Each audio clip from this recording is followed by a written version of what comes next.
Hello today, and this is a video about I've managed to get over 10,000 views on one video, and the video is the Dell Dimension 2400 with Windows 7 installed with working drivers.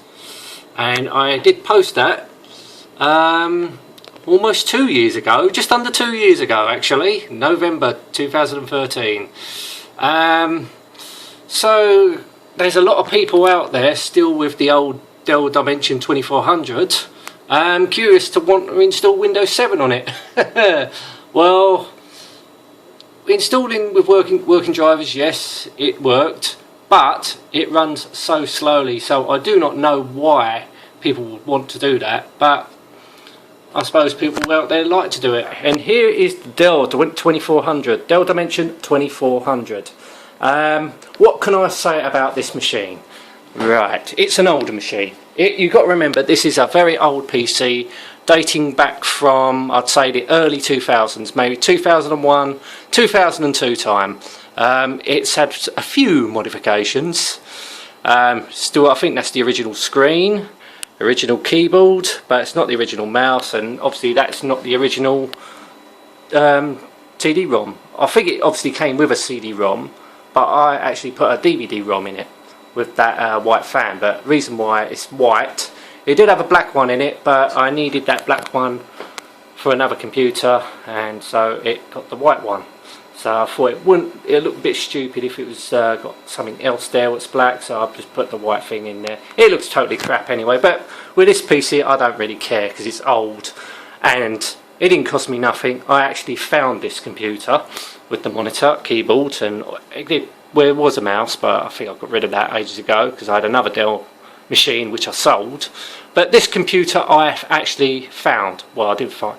I was walking past one day, someone had it in their front garden. They was getting rid of it, so I just walked past and collected it. So I've got a computer for nothing. But today you can't really do a lot with it. It runs best in Windows XP because now it's back to Windows XP. It runs the best in XP. Windows 7 was too slow, even though I did manage to acquire 1 GB of RAM. I installed the 1 GB, it's got 1 GB in it. Originally had 512, but now it's got 1 GB, but it still don't make no difference. It's a very old PC, and this Dell Dimension 2400 I really don't like anyway, because why would you sell a PC without any AGP slot? Just say if you didn't know anything about PCs and you needed a graphics card. Oh, the screen's gone off.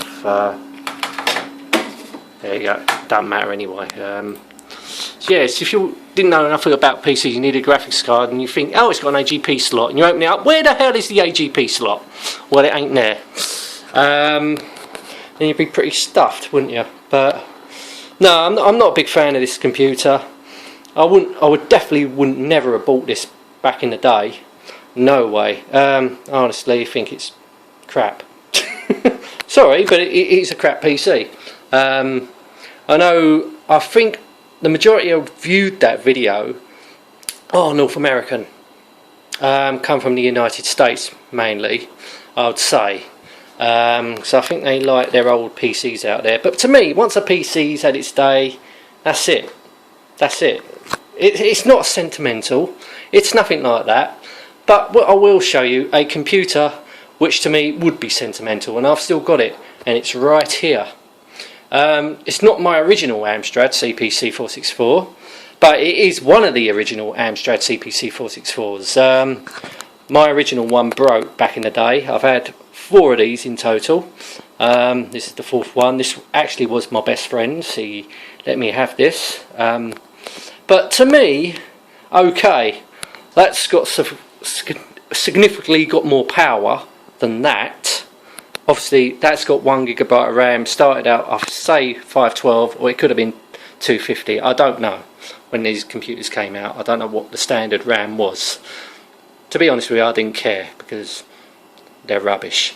Basically because it don't have that AGP slot on the motherboard. But you know, a lot of people are going to argue, yeah, it's a good computer. Well, I was never a big fan of Dells, to be honest with you.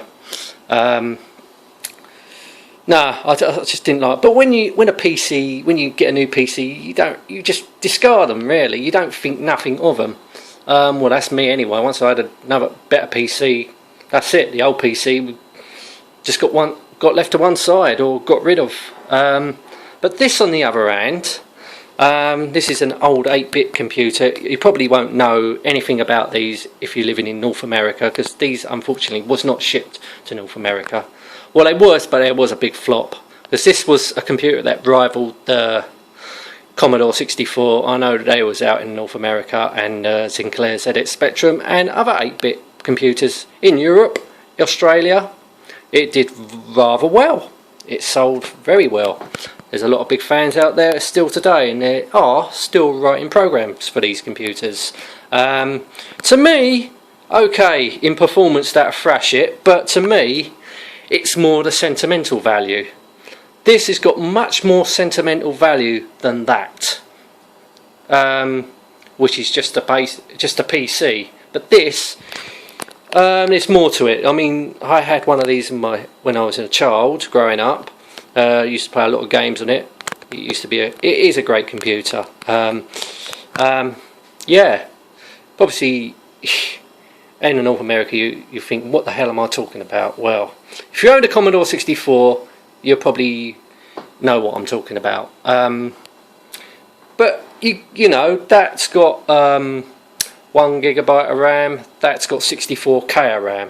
That's got 2.5 gigahertz processor. That's got 4 megahertz processor.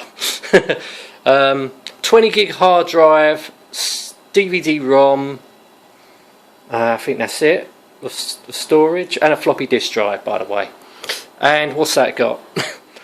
A tape deck, or tape data, whatever they're bloody called. Software data recorder. Here we go. That's how you say it. But to me, this is worth more money than that. Because, you know, this computer came out in 1984. This came out in 2001 or 2002. I can't be totally sure. But what happens when 2003 comes out? You get a better PC. Or you might upgrade it, because PCs are easy to upgrade. With this, on the other hand, no, they're not. These are all sealed units. Everything's soldered in. So you can't replace the RAM, you can't replace anything at all. Sound, we expect from an 8-bit. It's all chip sound. With that, it's real audio. So, you know, a lot has changed in computers over the years now. I mean, computers are now sophisticated, and the Amstrad or any 8-bits didn't even have a screensaver or turn itself off. You literally have to turn the computer off and switch it off. But the good thing is, you don't have to wait for it to boot up. Look at this. It's booted. But all you now have to do is put a cassette in and load a program. You got basic, that's it. Just normal basic as standard. That, if you switch it on, you've got to wait for Windows to boot up. Like with anything these days, or MS-DOS back in the day. But what do I think? I honestly, the Amstrad to me will always stand out, because it is a great computer. It was a great computer. It's the longest running computer I had. I had 6 years consecutively out of that one. That was found. So that just says a lot for the older PCs, doesn't it? They're just no good. People want things better. Things are very affordable these days. I mean, back in the day when this came out with the colour monitor, I think it was £350. A new PC set you back these days. Cheapest one, everything running, maybe £250. Who knows? Probably get them cheaper than that. I know I bought a PC brand new. Okay, it was just the computer itself. No monitor, no keyboard, nothing, no operating system, and it was 150. But if you got all the other stuff, you don't really care. You can use this computer on a television set, but you do need a modulator, and it was the old RF signal, which the quality wasn't that good. That's why it came with a monitor. You could have the green screen or the colour screen. Back in the day I had the colour screen. Yeah, so to me, sentimental, this is worth more, and probably today's prices, this will probably be worth more than that, because they're just literally, you probably find them in the dump somewhere, because they're no good anymore. They weren't no good then, to be honest with you, without the AGP slot. Weren't no good to me. Maybe good for an office computer, that's about it. That's probably why they manufactured these, because it was probably an office computer and nothing else. Anyway, I'm going to end this video here. Thank you so much for watching. If you like it, just subscribe to my channel if you want. Thanks for the over 1,000 views for that. Must be a lot of fans out there that likes the old Dell Dimension 2400. Okay, I respect that, but to me, I don't. I don't like it, because it wouldn't have been no good for me. I like to play games, do a lot of stuff with it, so the Dell Dimension 2400 would have been no good at all. Anyway, I'm going to end it now for definitely. So thank you so much for watching. Till next time, and goodbye.